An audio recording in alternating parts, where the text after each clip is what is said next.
Welcome, dear friends, and let me tell you a story of newfound love, of a family torn apart by misunderstanding and pride, but given a second chance at unity. Enjoy the story. Sarah Wilson dabbed at her reddened eyes with a crumpled tissue, struggling to stifle her sobs.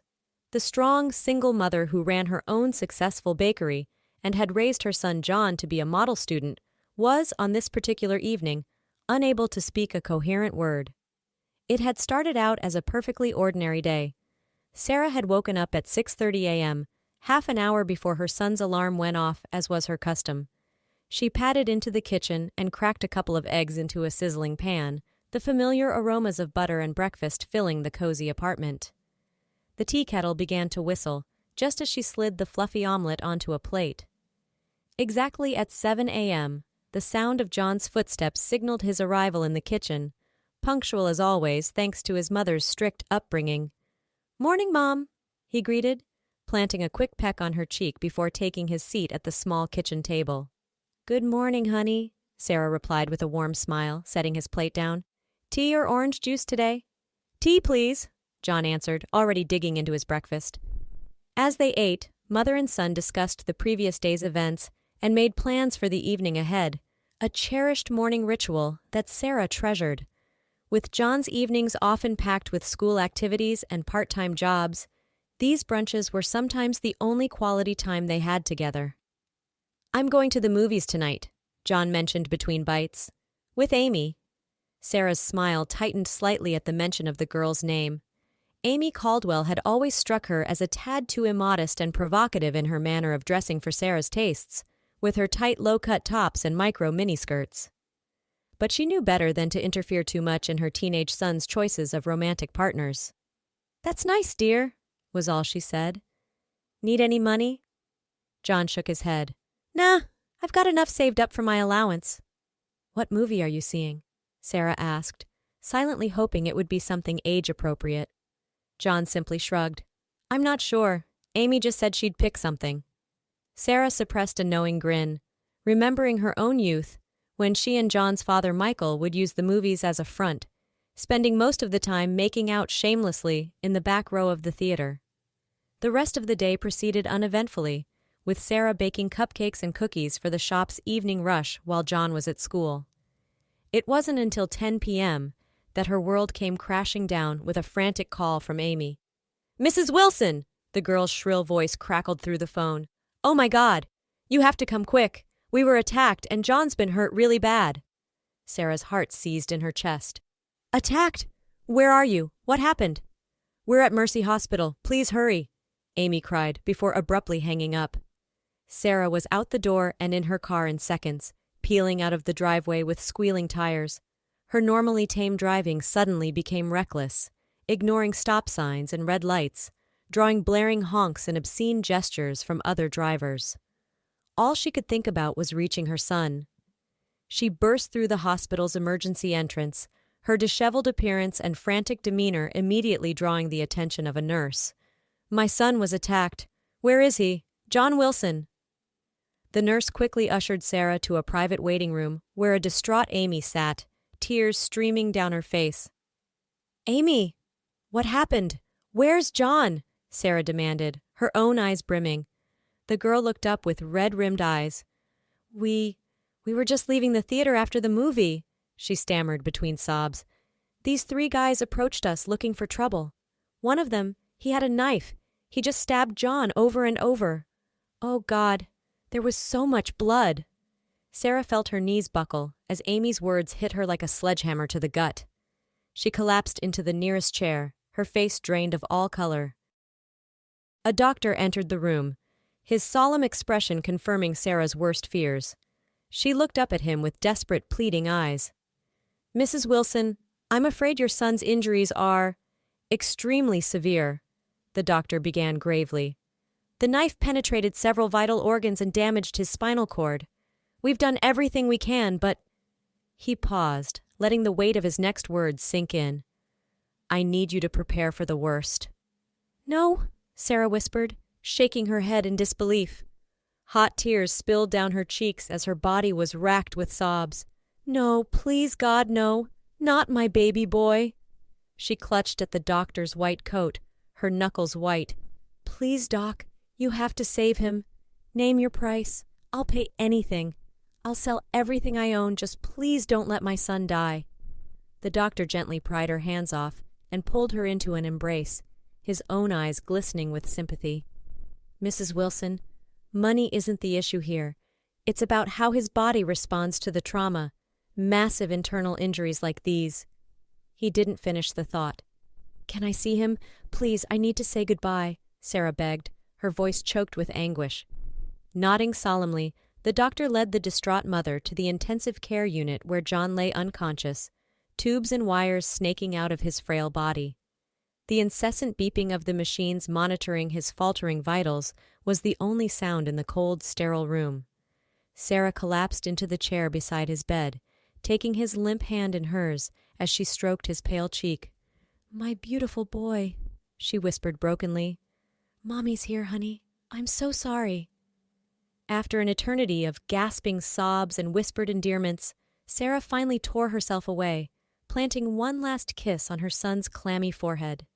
She hugged Amy tightly on her way out, both of them too overcome to speak.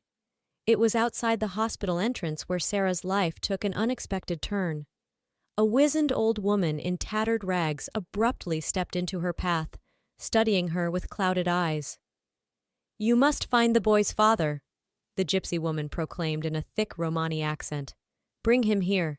His presence may be the spark needed to rekindle the flame of life." Sarah could only gape at her in confusion and growing annoyance at the bizarre interruption. "What? Who are you? I don't have time for this nonsense." But the old woman was insistent, gnarled hands gripping Sarah's arm with surprising strength. "The path ahead will be arduous, but you must complete this journey. The boy's life may depend on it." Wrenching free, Sarah stormed off to her car, dismissing the ramblings as those of a drunken vagrant. But as she drove away, the gypsy's words echoed hauntingly in her mind. She knew where John's father was. They had split up over 15 years ago after a bitter fight, but she still had his last known address from when he moved to Tallahassee. It was nearly a 350-mile drive, but Sarah suddenly found herself pulling off the highway and programming the address into her GPS. 8 hours later, she finally arrived in the quiet Florida neighborhood, pulling up to the modest single-story home, bathed in the crimson glow of the setting sun. Taking a steadying breath, Sarah steeled herself and marched up to the front door, giving it a firm series of raps. The door swung open to reveal a man in his late 30s, his bemused expression morphing into one of shock and confusion. "Sarah? Sarah Wilson? What the hell are you doing here?" Despite her anguish, a part of Sarah couldn't help drinking in the sight of her ex-lover, Michael Harris, still as ruggedly handsome as the day they had first met. His dark hair was now peppered with hints of silver, and crinkles had appeared at the corners of his eyes, but his piercing green eyes were exactly as she remembered. "Michael, I need your help," she managed, fighting to keep her voice from breaking as tears welled up again. "It's John, our son. Oh God." The dam broke as harsh sobs racked her body, and she found herself collapsing against his chest, clutching desperately at him.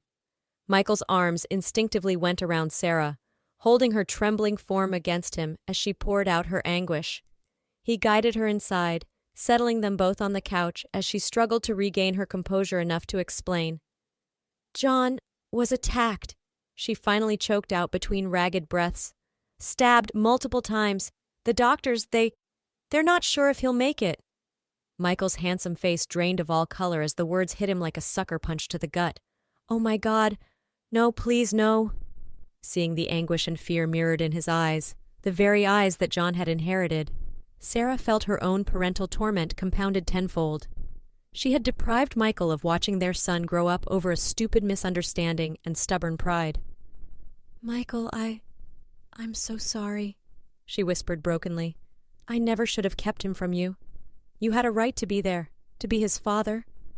He pulled her close, burying his face in her hair as she recounted the events of that fateful night 15 years ago when their worlds had fallen apart. How he had left for a few weeks to care for his ailing grandmother, promising to return as soon as he could. But then he had witnessed a woman being harassed and stepped in to help, only to end up in the hospital himself after the thug's buddies joined in. By the time he recovered and returned, Sarah had already cut off all contact, stubbornly refusing to hear his explanations about the delay. "I tried to find you, to tell you about John, but you had changed your number and moved," Michael said hoarsely. "God, Sarah, if I had known, if I had any idea you were pregnant with my child—" I know, Sarah replied, her tears leaving dark splotches on his shirt. "I was just so hurt and angry, I couldn't think straight. And I punished us both by depriving John of having his father in his life. Can you ever forgive me?" Michael tilted her chin up, his thumb brushing away the glistening streaks on her cheeks as he stared into her eyes, the same deep blue oceans he had gotten lost in all those years ago. "We were both young and stupid," he said gruffly. "All that matters now is being there for our son. Whatever happens, however much time he has left, I need to see him, Sarah. To let him know I'm here for him." Sarah nodded, a wavering smile tugging at her lips, as she studied the face of the man she had never truly stopped loving, despite the years and resentments that had kept them apart. In that moment, she made a silent vow that when John recovered, she would do everything in her power to preserve this second chance she had been granted. The drive back to Mercy Hospital passed in a heavy silence, both Michael and Sarah lost in their own swirling emotions and turbulent thoughts about their fractured family. As soon as they arrived, Sarah led Michael straight to the ICU, her heart clenching at the sight of their son's fragile form, amid the tangle of tubes and wires monitoring his faltering vital signs. "Oh, Johnny." Michael's gruff voice caught in his throat as he reached out with a trembling hand to caress his son's ashen cheek. Tears streamed unabashed down his face, all his pent-up dreams of fatherhood crashing down around him. Sarah slipped an arm around his waist, leaning her head against his shoulder as they stood vigil over their child's sickbed. After an eternity, Michael turned to the doctor, who had been silently observing the emotional reunion. "Doc, can I have a few minutes alone with him, please?" His eyes implored the physician, who gave a solemn nod of assent before gesturing for Sarah to join him outside. As the door closed behind them, Michael pulled a chair up close and grasped John's limp hand in both of his calloused ones. "Hey, champ, it's your dad," he began in a hushed tone. "Yeah, I know. I've got a lot of making up to do after being absent all these years. No excuses, I messed up real bad, son." He paused, swallowing hard as he struggled to find the right words after so many lost years. "But that's gonna change. You hear me, Johnny?" Michael leaned in closer, his voice thick with emotion. "If you fight through this, if you keep battling like the strong young man your mom raised you to be, I'll be right here. We'll have all the time in the world to get to know each other, to become the real father and son we should have been from the start." He brushed a stray lock of hair from John's pale forehead, his eyes drinking in every detail of his son's face, mentally etching it into his memory. "You gotta pull through this, kid.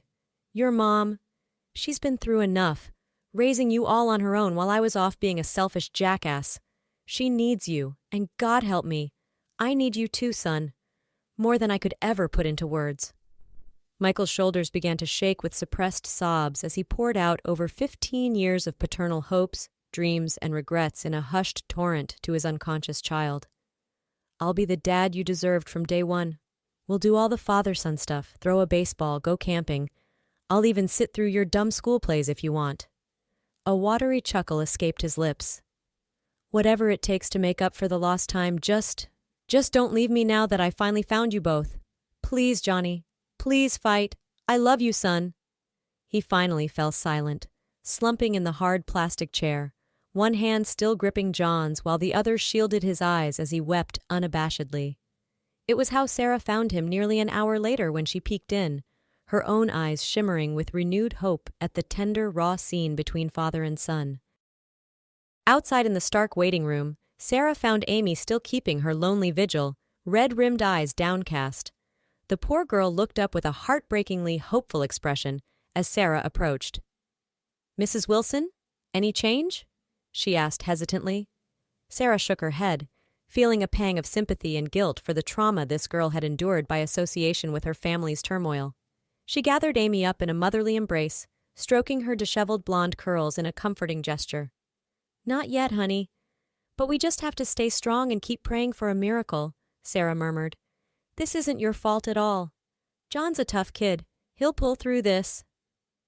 Amy simply nodded against Sarah's shoulder, fresh tears seeping out as she clung to the older woman's strength and reassurance. They stayed like that for several long moments until a commotion from the ICU waiting area drew their attention. "That's the doctor!" Sarah exclaimed, pulling away and hurrying out with Amy on her heels. The physician was indeed striding towards them, his expression unreadable beneath the surgical mask. Sarah felt her heart clench with fear until the man's eyes crinkled into an unmistakable smile above the mask. "Mrs. Wilson, you'd better prepare yourself," he said, pulling down the face covering to reveal a broad grin. "Because it looks like we may be witnessing a genuine miracle here." Sarah's knees nearly buckled with relief, and Amy let out a joyous whoop as the doctor continued. "Over the past few hours, John's vitals have shown remarkable signs of stabilizing. His brain activity has increased, and his body seems to be rallying instead of shutting down as we feared. I honestly can't explain it, but somehow he's pulling through this against all odds." "Oh, thank you, Lord," Sarah breathed, clutching Amy's hands as they both dissolved into giddy, tear-streaked laughter of delirious joy. "Can we see him?" Sarah asked eagerly, already heading for the ICU entrance with Michael joining them, having witnessed the entire joyous scene. The doctor nodded, his own face beaming with barely restrained elation. "Of course, but try not to overexcite him. He's still critically ill, but this is, well, it's nothing short of a miracle." Michael slipped an arm around Sarah's waist as they followed the doctor, both rendered speechless by the stunning turn of events.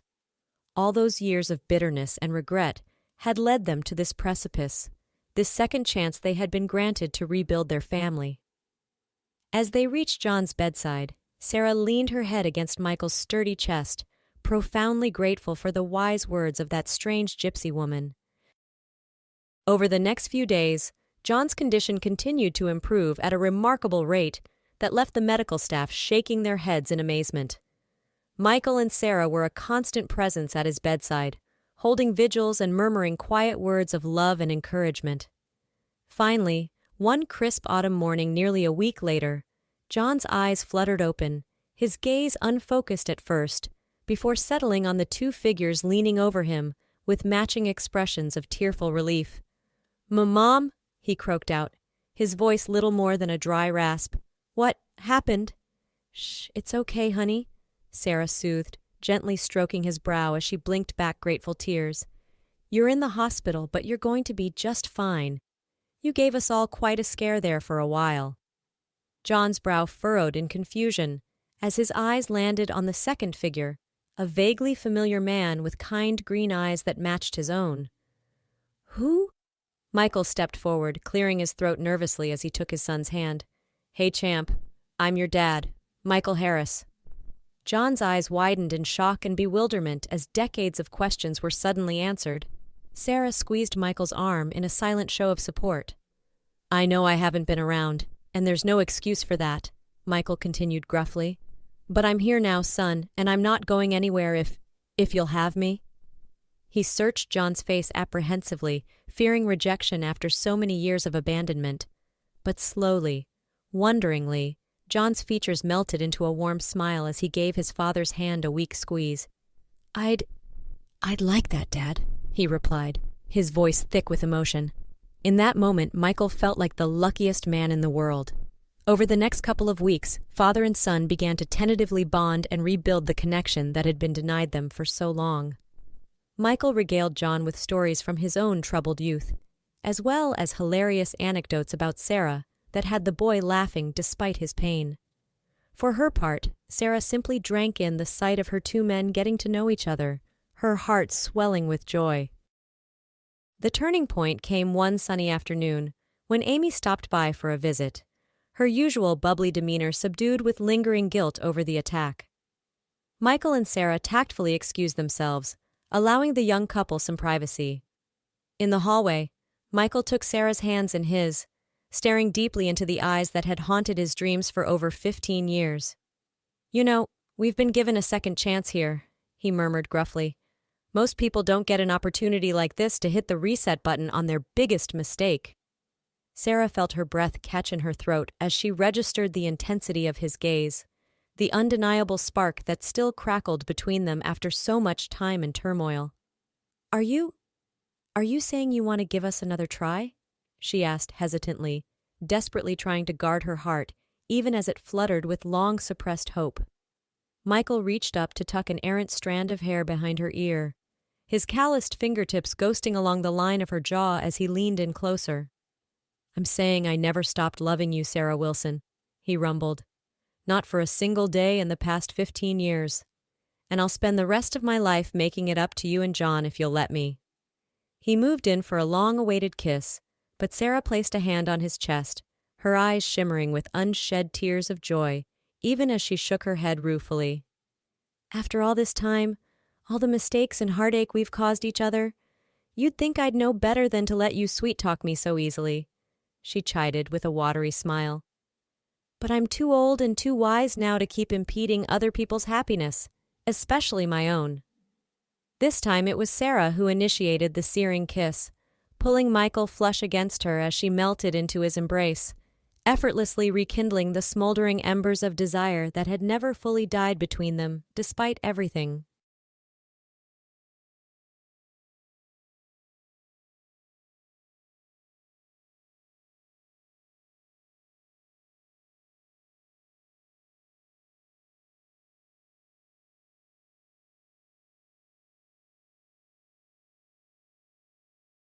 All right, everyone's presentations are done, Nick, the manager, said as he tried to move the discussion forward.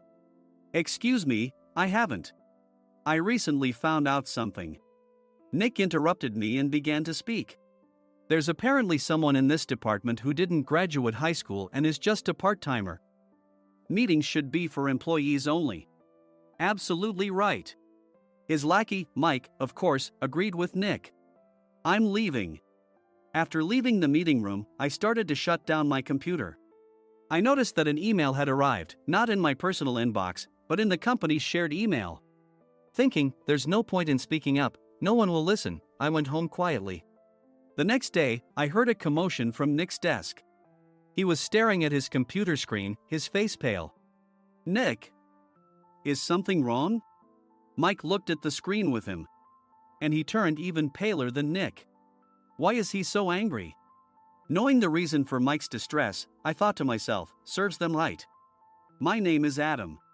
My mother passed away when I was in the 9th grade, and I was raised by my father. Well, you could hardly call it being raised. After my mother passed, my father changed. He drowned his sorrows in alcohol, and though he still went to work, he squandered our living expenses on horse racing.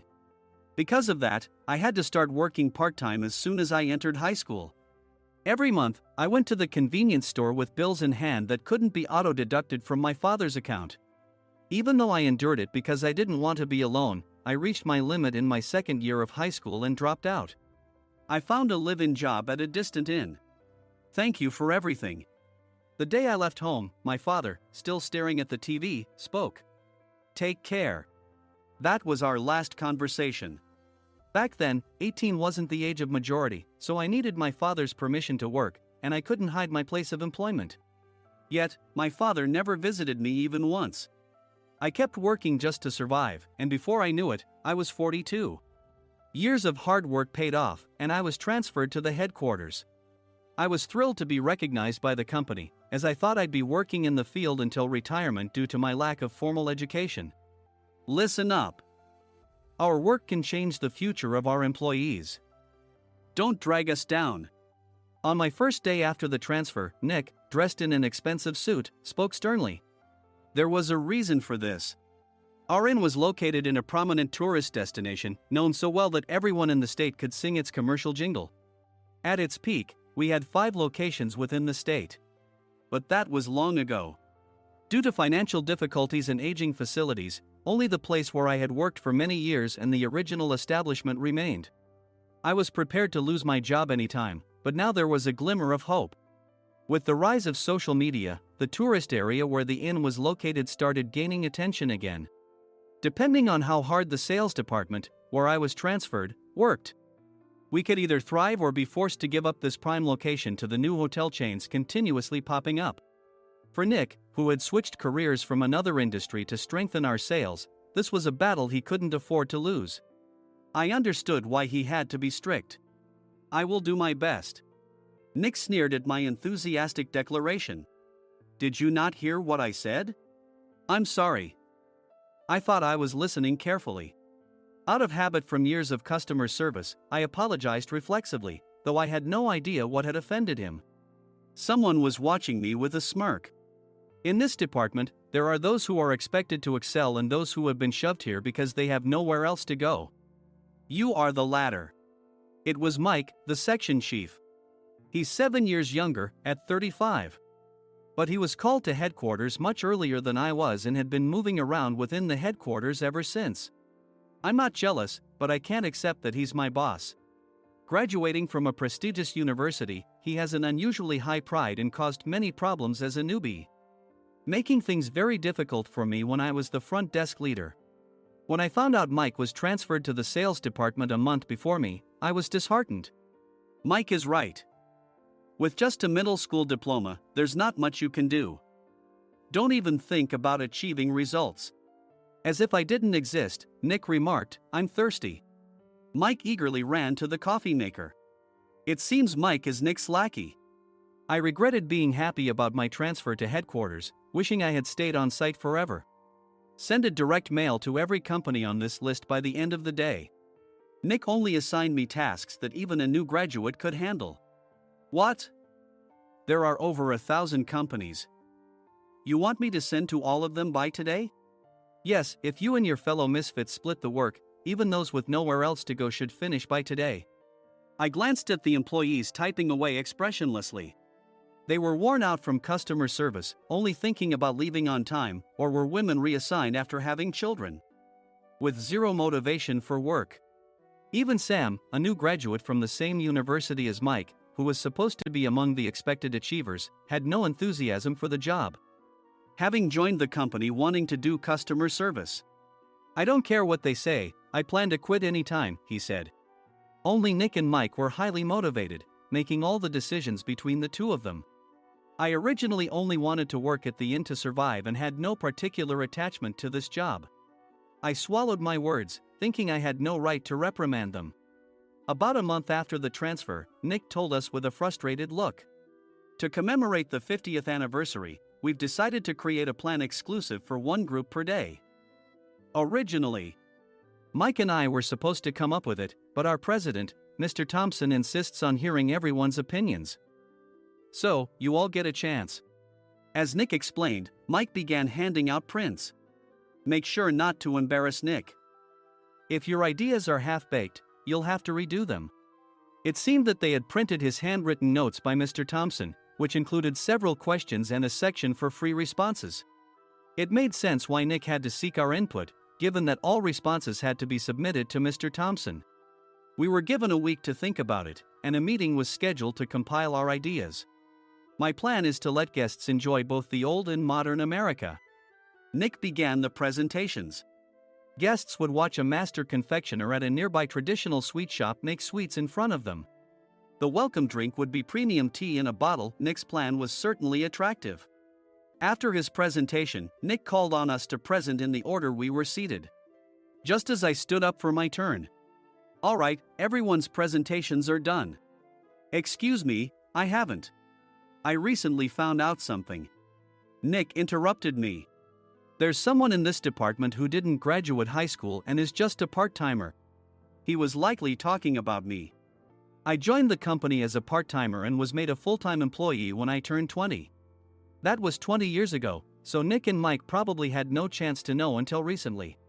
Meetings should be for employees only. Absolutely right. After that, Nick kept creating opportunities to solicit everyone's opinions, purposefully excluding me from speaking. The meeting unexpectedly heated up and went past the scheduled end time. A few people asked to leave, and the discussion continued with the remaining few. "Still here?" Normally, you'd leave in that situation. Though I had no attachment to the job initially, hearing kind words from customers made me want to make them happier. For someone like me, with nowhere to go, the inn was my home and customer service was my life. I felt pathetic about my current self. I'm leaving. I left the conference room and started shutting down my computer. I noticed an email had arrived, not in my personal inbox, but in the company's shared email.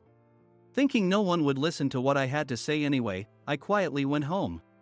The next day, while preparing the DM as instructed, I heard a commotion from Nick's desk. In his haste to stand up, he hit his knee on the desk. He stared at his computer screen, his face pale. "Nick! What's wrong?" Mike, thinking he should be the first to rush over, approached Nick while still wearing his coat. He peered at the screen with Nick. And he turned even paler than Nick. Why is he so angry? Who is responsible for this company? Nick, more irritated than ever, asked, and Mike answered without checking. Probably Sam. Sam wasn't there because he was attending a morning training session for new hires. Nick gave up on getting angry and returned his gaze to the screen. They were looking at an email that arrived right after the end of the working day yesterday. Apparently, no one, including me, had checked it before leaving. The email was from a large company that used us for their annual employee trips. The president and executives of that company also frequently used our services personally. President of the company, Mr. Mason himself had declared that neither he nor his company would ever use our services again. Well, some companies cancel their employee trips or stop using our services due to financial struggles. Let's just move on. Mike kept wiping the sweat from his forehead with a handkerchief. Knowing why Mike was so agitated, I quietly watched their interaction. Do you know how much revenue we get from that company? We can find other guests to fill the rooms, but we'll lose the banquet costs, gift shop revenue, rental car fees, and more.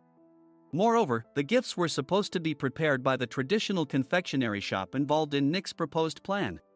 If it's known that we incurred such a huge loss at this critical time, Nick's position in the company would be jeopardized.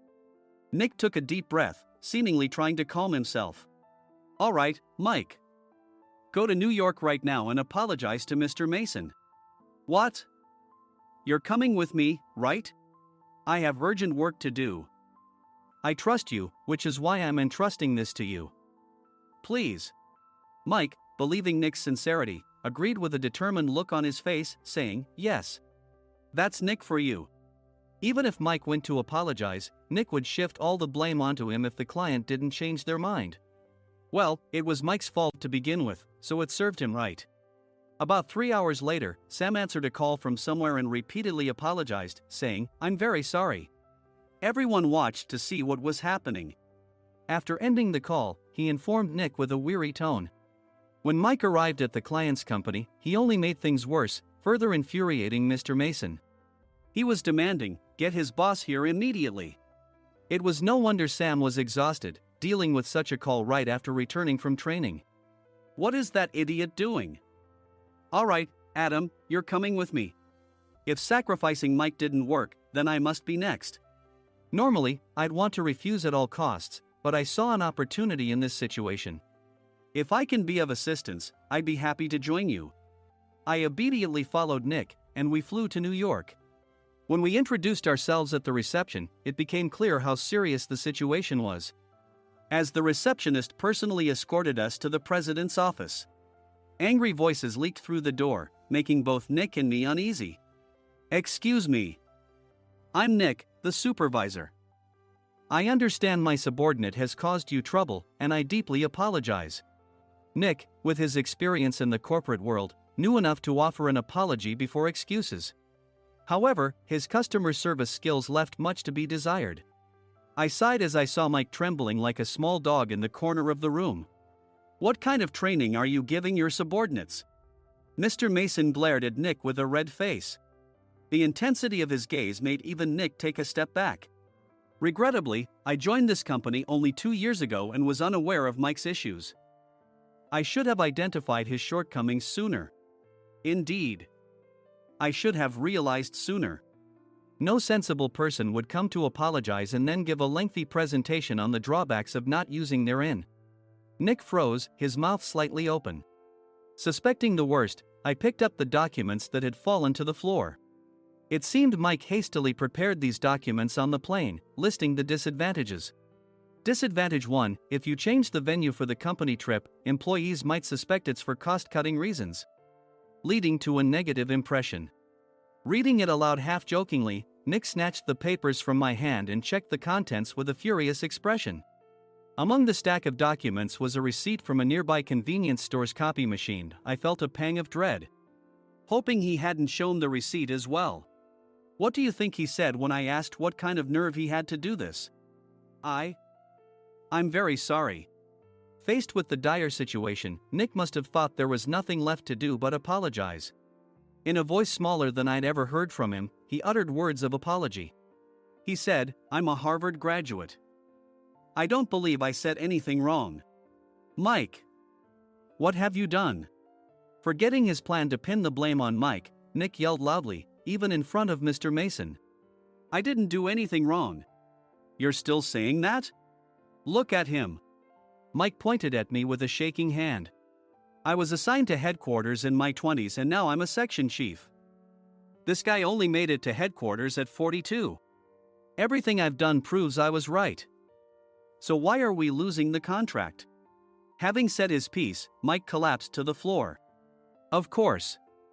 You were sent there because you had nowhere else to go." Mike never expected to hear such words from someone he looked down upon. He lunged at me, and Nick hurriedly stepped in to stop him. "Mr. Thompson told me Mike is a quick thinker, and to take good care of him." There's no way he was pushed aside. "Don't make things worse here." "He didn't say quick thinker, he said only quick-witted, didn't he?" I don't remember that part." I recalled the many troubles Mike caused when he was a newbie.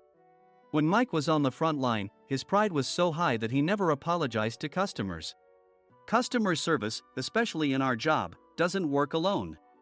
It brings both good and bad situations.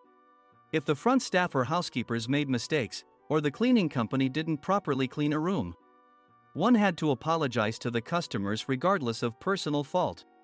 Mike, in such situations, would never apologize, insisting he wasn't at fault. This often angered customers, and as the front desk leader, I frequently had to apologize on his behalf.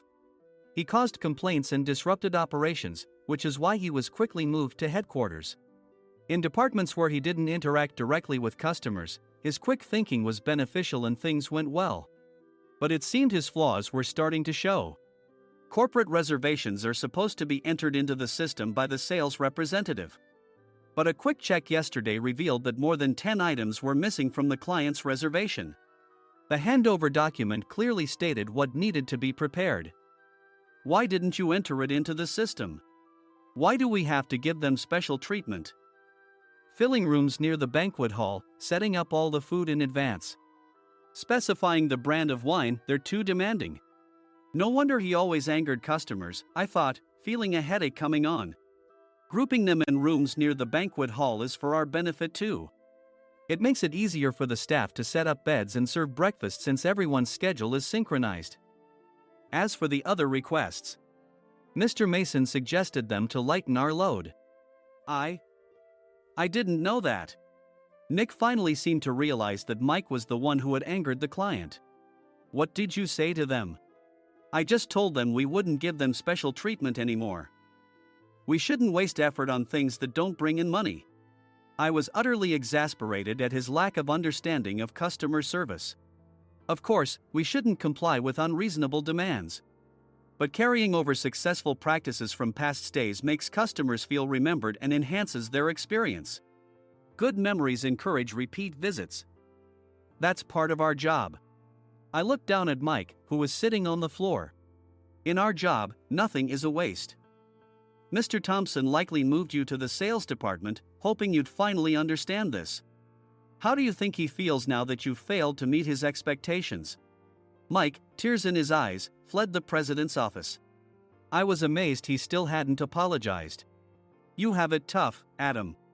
It's okay, we're all employees of the same company. I deeply apologize for this disrespectful incident. Especially after all the care you've shown us. If it weren't for you, Adam, I really would have stopped staying here. When I heard you were moving to the sales department, I was willing to reconsider if you handled it. Seeing us talk so amicably, Nick's face contorted. Do you two know each other? Adam's service is excellent. I always requested him specifically. Normally, we don't accept specific staff requests, but we made an exception for Mr. Mason, adjusting my shifts accordingly. He had personally stayed at our hotel just before my transfer, and during casual conversation, I mentioned, I'm moving to the sales department soon. If I hadn't told him then, things could have been much worse. Please continue to take care of us. I look forward to it. On the return flight, Nick awkwardly offered me a can of beer. It's still working hours. Of course, I had no intention of forgiving him for a single beer. Nick might try to pin everything on Mike and avoid any consequences. While pondering this, a startling fact came to light. Nick, the tea bottles for the plan have arrived. I handed Nick a bottle labeled with our inn's name. They look good. What are you talking about? These are plastic bottles. I had assumed we would use the trendy, high-end bottling tea. But what arrived were ordinary plastic bottles of tea with customized labels. The only unique aspect was the label, which had the inn's name, making it look customized. Upon further investigation, I discovered that a substantial amount of money was set to be paid to the tea company. It was priced like bottling tea. Does this plastic bottle really cost $100 each? The tea inside is specially blended for us. The extra cost is for that. Wouldn't it be better to use another tea company? Or is there a specific reason we must use this one? As Nick continued to make excuses, I showed him a printed email. I informed the tea company's president, Mr. Mitchell, that we discovered irregular payments and he confessed. He said you two were high school classmates and planned to split the extra money. That idiot. Why did he confess? That's not important. You should worry about yourself, this could turn into a police matter. Opening the bottle cap, I suggested. How about calming down with this tea? It supposedly has a relaxing effect. Nick drank the tea frantically. In the following days, decisions were made about their fates. Mike was reassigned to the General Affairs Department, with no chance of transfer or promotion, as per Mr. Thompson's orders. As for Nick, since the payment to the tea company hadn't yet been made, he narrowly avoided legal trouble. Instead, he was encouraged to leave the company, and to avoid further complications, Nick submitted his resignation. Rumor has it that connections between HR departments have made it difficult for him to find new employment. Even though it was good to have those two gone, something unexpected happened in the sales department. Everyone became motivated and united in refining the 50th anniversary plan. In the end, my plan was adopted. We collaborated with the Tourist Information Center to provide personalized guides. The plan, tailored to the number of guests, was truly special for the 50th anniversary. Hey, is Adam's family coming to stay? I immediately booked that special plan for my family. Sam noticed it on the reservation list and quickly picked up on it. Yes, I'm inviting my father. That's great. I might invite my parents too. I lacked the courage to face my father just as Adam. But here, with the confidence Mr. Mason praised, I felt ready. The 50th anniversary plan was a perfect opportunity to reconnect with my father. I hoped to bring back the days when we could laugh together as we once did.